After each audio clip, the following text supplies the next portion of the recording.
So our next presenter is Giuseppina Santoro, and she will be talking about her work, Web Love. Let me introduce Giuseppina, and I hope I do her justice. I've been gathering introductions. It's been really hectic, and I have to say, Stevie, I grabbed your introduction from Wikipedia, so let's be careful how what So Giuseppina is here present in the gallery as well, and Giuseppina's work focuses on immigrant folk art and connections to home and belonging in contemporary art, researching traditional, cultural, ritualistic and religious objects made around the home and how this attaches to our identity and belonging. In 2011, Pina was awarded honors from the Louvre, Paris for her Petit Dammes collage. So it's a great pleasure to invite you, Giuseppina, to present. Let me open your presentation so you managed to dry off a bit. Yeah. It's very wet. So the floor is yours. Can I operate from here? Yes. Yeah. Thank you for inviting me, Marina and Reverend. So I've just got to say I only caught part of your presentation, but I do love it, and I do have a fascination actually with birds because they are natural musicians and natural sculptors.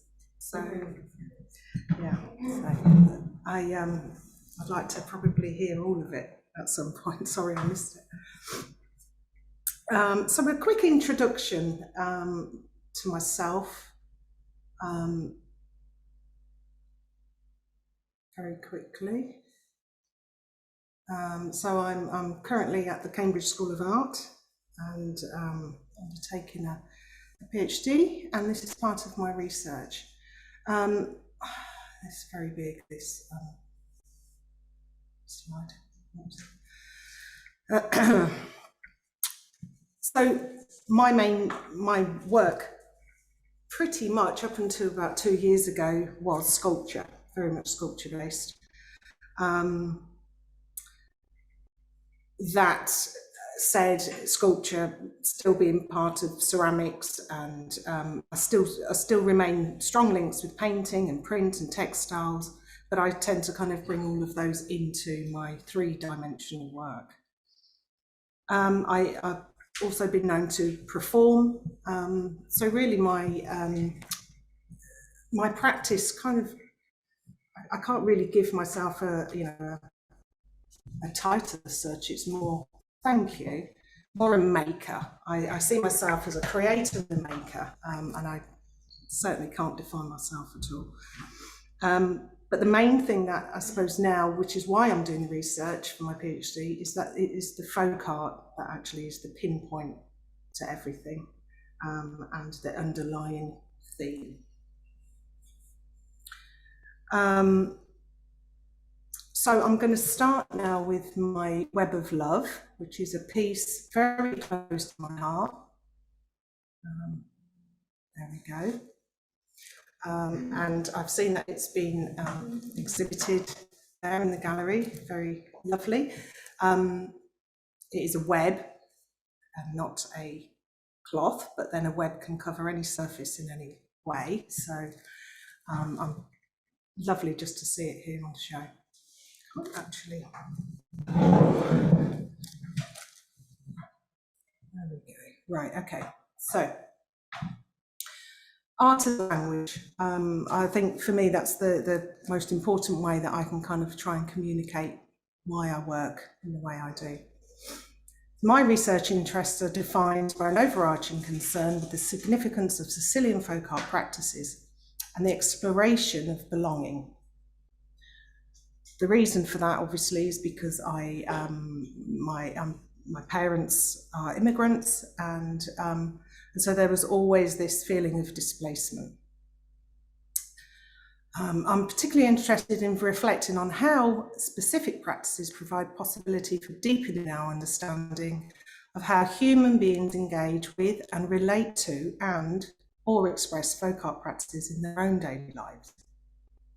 And I've noticed since I've been researching this, just how many people around me seem to want more and more these kind of practices and rituals in their daily life to somehow enhance their life.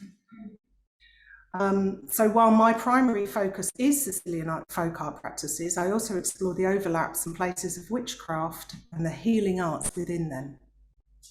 So this piece is called Web of Love, but it also has an Italian name, which I tend to do with most of my artworks. I translate the titles.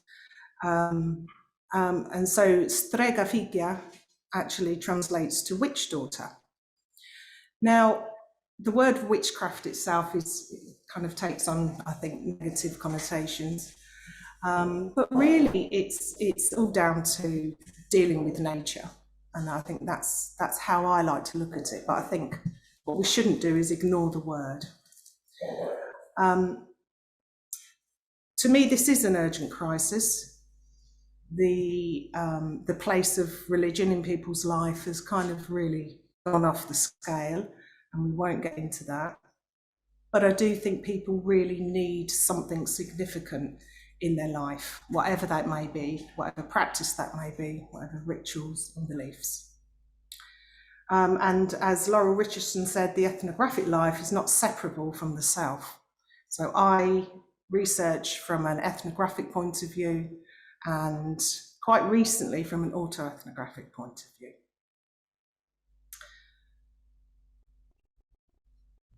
So here we go. Here's the story of the Web of Love. Over the course of a year, I spent many helpless hours at my mother's bedside praying for her recovery. Alongside those prayers, recited in Sicilian or Italian, in the hope that she would understand me better, were thoughts and questions of the reality that she may leave me forever. John Dewey says, language exists only when it's listened to as well as spoken, and the hearer is an indispensable partner. My mother couldn't talk and she couldn't communicate, but I knew she could hear me. And that's why that particular reference is important there. Jesus was saved by spider webs, my mother used to tell me as a child. And now as a mother myself, I could relate to the dual sense of pain, that of mother and daughter, or daughter and mother. So in an attempt to protect her from harm and prepare her and myself for the possibility of her death, I began to crochet a web with animus thoughts entwined. So what was happening here was my language and my creating kicked in. It had an instinct. I internalized my thoughts and how I was processing this happening was by creating.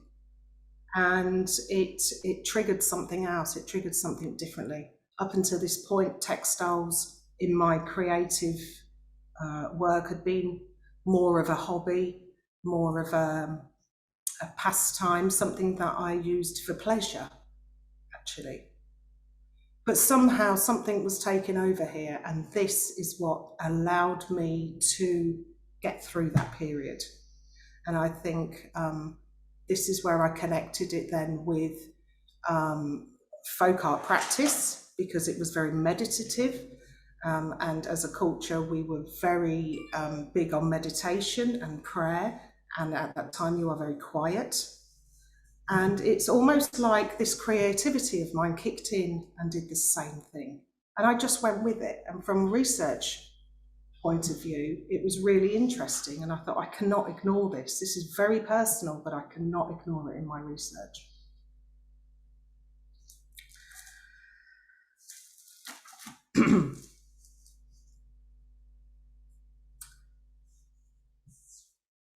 So, animus thoughts. I use this method because of the connection to the spider web and its use of protection. Positive, good, loving thoughts, animus, is what drives the piece of crochet. My Sicilian upbringing included a lot of healing arts, which actually was a form of nature healing arts stroke witchcraft mixed with Catholicism, practiced by women in the family, and mainly women. Therefore, it was in my nature to respond and return that care that I'd always received to now protect my mother. The practices are tied up in many types of folk art, so stitching, embroidery, crochet, and it also extends to food and daily practices in the house. I hadn't quite realised until I started researching just how entangled these practices are.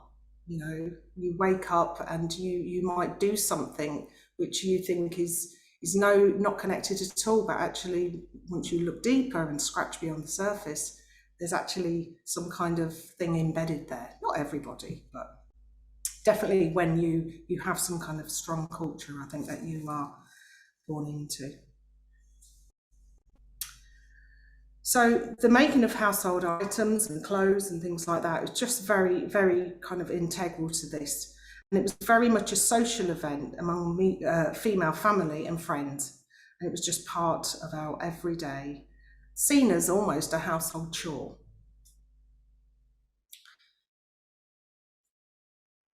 So my methodology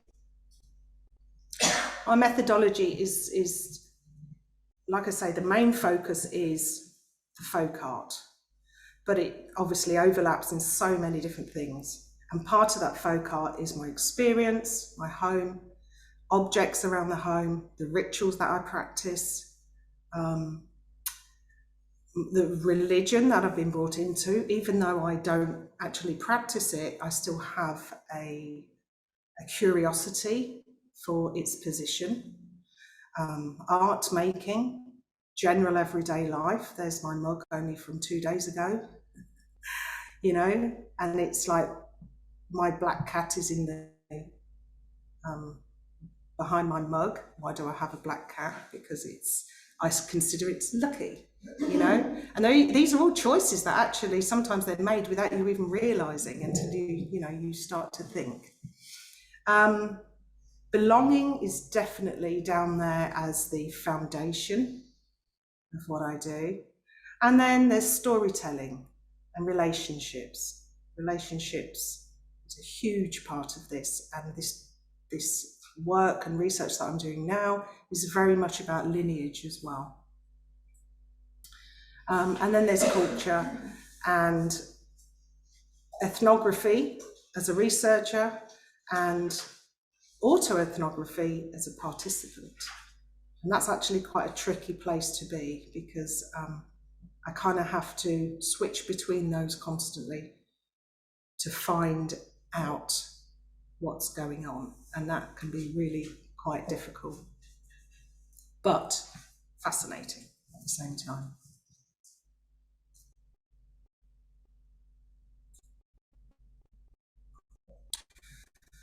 So this statement here from the gendered object is something that really stood out for me. So relationships between objects and gender are formed and take place in ways that are accepted as normal and so become invisible. And that very much so. You know, a blanket is seen as something that is, because it is a blanket, it's a web, but it's also a blanket because of its material and form and how it can be used. But it's very much, you know, something that is invisible. You find it somewhere in the home and possibly not even give it a second look until you needed it. Okay. So yes, it's very much an invisible object. And so it was at this point that I thought, okay, this textiles and making and objects from around the home, they may not be what you consider a religious symbol, as in a crucifix or something, but it's very much ritualistic, very much, you know, for me, I created this around the event of my mother's passing. And that's how religious objects, or objects of, how do we put it? You know, that we use for whatever reason to help us come about. They are, at the end of the day, made or created, aren't they, by some belief. So, you know, my thinking on this is normal, however, does not mean that the ways or spaces of making, creating these objects are in any way ineffective. In fact, it is quite the opposite. These rituals, especially when practiced consistently, help to tell our brains to stop worrying and our nervous system calms down. And that's a fact. So the thinking behind this artwork was to create a kind of spell. Like I say, the title, Witch Daughter, was to make something, an object that I could leave on my mother when I left the room, and to continuously repeat those intentions that I'd embedded into the stitches for her when I wasn't with her. The ritual I created is a take on my cultural ritual practice at home, so healing arts, witchcraft, which are often misunderstood and only associated with bad vibes. This, however, was good thoughts, and this was embedded into the work as I created it. Now, we often made things together, and even as a child, I had my first sewing machine very, very early, and I'd often use my grandmother's and my mother's sewing machine to sew and to make. You know, and those daily practices of even making bread and covering the loaf with a cloth once we'd finished making those breads. These were all things that I'd always taken for granted. There were things that I thought were in the background, and now in my research, they've come right to the forefront.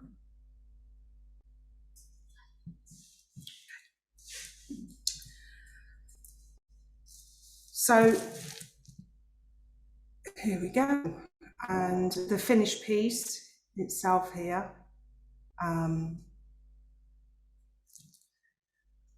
So this is it being used as the web, and Strega Figia, Witch Daughter, Web of Love, but it is a crochet intention blanket. So yeah, and I kept this piece purely for special occasions, but you know, and it is something that's quite difficult to share, but it was such an important and a turning point in my research that I had to include it. And like Sarah Pink says, researchers are in some way always researchers are in some way always part of the lives and world they are researching. And yeah, in this case, very much so. Thank you very much. Thank you. Take off. Thank you, Giuseppina. Thank you very much for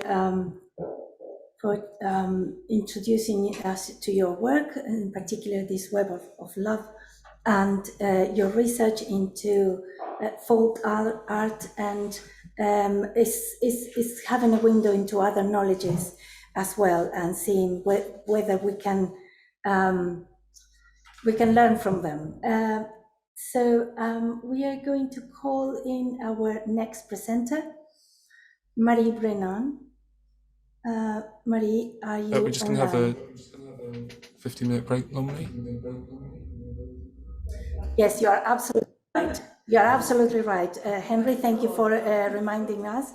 We are going to break for refreshments, and yes, thank you so much. So see you back again in 15 minutes, quarter to 12. Thank you.